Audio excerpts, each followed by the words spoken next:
Man, I just watched Jerry Jones do something that surprised me more than anything Jerry Jones has ever done, and that's hard to do because he surprised me a whole lot. But last night, I watched Jerry Jones steal the show in Taylor Sheridan's Landman, season 1. Stole the show. This is the penultimate episode. There's one to go, grand finale. But Jerry Jones upstaged Bob Thornton, who's nominated for an Emmy for this series, and John Hamm, who's on his deathbed in this scene. Pretty hard to upstage a guy on his deathbed. But Jerry Jones pulled it off with as riveting a performance as I saw all season in Landman. Best scene of the whole season 1. Jerry Jones? How? Well, I knew this was coming because Billy Bob's a friend of mine. We talk occasionally about sports, sometimes about acting, a lot about music. He can really go in music too. So he had called me on a Saturday morning after they shot this scene the Friday before. It was early in the filming of Landman, and Billy wasn't quite sure what his character was. It hadn't evolved yet. He was still having a hard time sort of getting a hold of it, and he is the star of this show. The whole world revolves around Billy Bob's character. He is Landman. And he told me that Jerry popped in his helicopter that they're shooting in Fort Worth. He popped over from Dallas, and that he just took this scene over because Taylor Sheridan counseled Jerry to just be himself. He said, I just need you to tell your story to John Hamm, whose character is dying. And Billy said he just sort of sat back in awe. He doesn't have much to add in this scene. He's just observing, wide-eyed, as Jerry laid down the law to John Hamm about how he's neglected his kids in favor of his work. And that the trick is, says Jerry's in the scene, is the trick is you want your kids coming in on your deathbed occasion because they want to be there, not because they have to be there. That's the trick, says Jerry. So he told a story, and I thought I knew just about everything about Jerry because, especially in my first book, God's Coach, I've got all the background. I was way ahead of a lot of the journalists on that just because he gave me such great access to a book called God's Coach. I wrote 3, 1989, 1992, and 1995, all of them hugely featuring Jerry Jones. So Jerry, from the heart, and especially from the soul, is telling John Hamm's character across the bed, which is about to become a deathbed, that his middle child, Charlotte, had gone away to college at Stanford. They were obviously in Little Rock, Arkansas. Stephen, the oldest of the 3 kids, was at Arkansas as a walk-on safety on the football team. I think Jerry pulled a string or two to get Stephen a little playing time here and there. And yet Charlotte was so far from home as a really sharp young lady, got into Stanford, so there she was at Stanford. When I first watched the scene, I thought Jerry meant that she was homesick, but then I rewatched the scene because it was so riveting, and I realized, no, I think they were homesick for her, Jerry and his wife Jean. So Jerry said, I hope I got this right, because sometimes Jerry's a little hard to follow, but I think Jerry said he was making excuses just to be out in Palo Alto. So he got an office in Palo Alto. He's in the oil and gas business at this point. And then I don't know what possessed him to do this. I don't know what geologist who should have retired on this one decision and the money it generated. Jerry said in his speech to John Hamm that having little to nothing to do in Northern California, he ventured out. It's 25 or 30 miles from San Francisco, out towards Stockton, to a little town called Brentwood. There's a Brentwood in LA and a Brentwood in Northern California, and he bought up a bunch of lots. He said he bought 25 lots, like housing type lots. People thought he was going to build homes, and Instead, he drilled 4 gas wells that he says in the speech were so productive over the next 18 months, year and a half, that income allowed him to buy the Dallas Cowboys. What? 4 gas wells in Northern California? I didn't know that was a hotbed of oil/gas, but what do I know?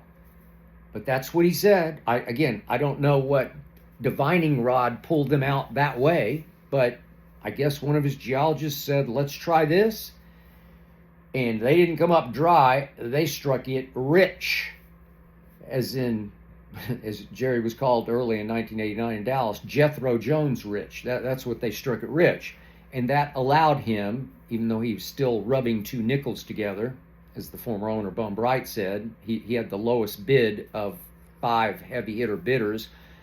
But Bum Bright just wanted Jerry Jones to buy the Cowboys because Jerry Jones had made it clear he was bringing Jimmy Johnson as his coach and he was going to fire Coach Landry. And Bum Bright did not like Coach Landry because Coach Landry had cold-shouldered Bum Bright in the fairly short time that he had been the owner. Just wanted nothing to do with him and wouldn't even acknowledge him, he said, at Christmas parties. So Bum got even with Tom Landry by accepting the bid, even though it was the worst bid, the one from Jerry Jones. How lucky was Jerry Jones? But his point was that he was buying the team for his kids because his goal in life was to have his kids work in the family business. And yet he said the irony was that I was doing it for them, I'm quoting here, but the one who got the most out of it was me. Well, I'm going to call just a quick little bit of BS on Jerry because I don't think he bought the Dallas Cowboys initially for Stephen and Charlotte and Jerry Jr. and his wife, Jean. I don't think he did that. I think he wanted to be an NFL owner. He tried to be before. Missed on a couple other shots that he took. But here were the Cowboys, and he bought low, and he could sell high now because they're the most valuable team in the world. But he says he just wanted his kids to work in the business, which they do. And listen, Jerry's one redeeming trait, his greatest trait as a human being, is that father gene in him.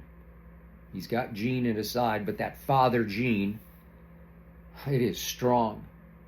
He is committed heart and soul to those kids and grandkids and great-grandkids. It is a clan of Joneses, and he represents. It's real. There are a lot of things I don't like about Jerry Jones when it comes to my Dallas Cowboys, but he told this story so passionately, so convincingly to the dying John Hamm, who's on his 3rd big heart bypass surgery, that Jerry got tears in his eyes. So Taylor Sheridan, who must be the best acting coach there is in coaching his actors to get the best performance out of them, he got Jerry to open up in a way I've never seen Jerry open up on camera when he's actually being interviewed. But he wasn't being interviewed now. He was actually being filmed in a series in which he's actually playing himself, Jerry Jones. John Hamm's a big oil and gas man. Billy's his Landman. And Billy told me he was just blown away by the passion that Jerry brought and just how convincing that Jerry was. And so was I. I've never seen anything like that from Jerry Jones. And Billy is sort of in awe in the background of this scene, and I think genuinely in awe because Billy's not one who watches other actors or when we talk appreciates, did you see the performance of so-and-so? He doesn't watch anything. I'll say, God, I loved such and such. I didn't see it. He just does him. And Billy is a great Billy. And he's great in this role. I've got some problems with Landman. If you're watching it, his wife and his daughter are just insulting caricatures right out of a Dan Jenkins novel. And I love Dan Jenkins, but some of the characters, the Texas caricatures were just absurd. But Dan Jenkins is a humorist. And this is not supposed to be that full of humor. it's a gripping drama, and I generally like it. But then Demi Moore, who won an Emmy for another role that she played, I don't know the other role. What's it called? The Substance. Yeah, I haven't seen The Substance yet. But Demi Moore should be insulted by her role in Landman because it's just absurd. She doesn't have a role. She's got like 5 lines in the whole first season playing the wife of John Hamm. And I don't know that she's going to have much of a role after he's gone. I don't know.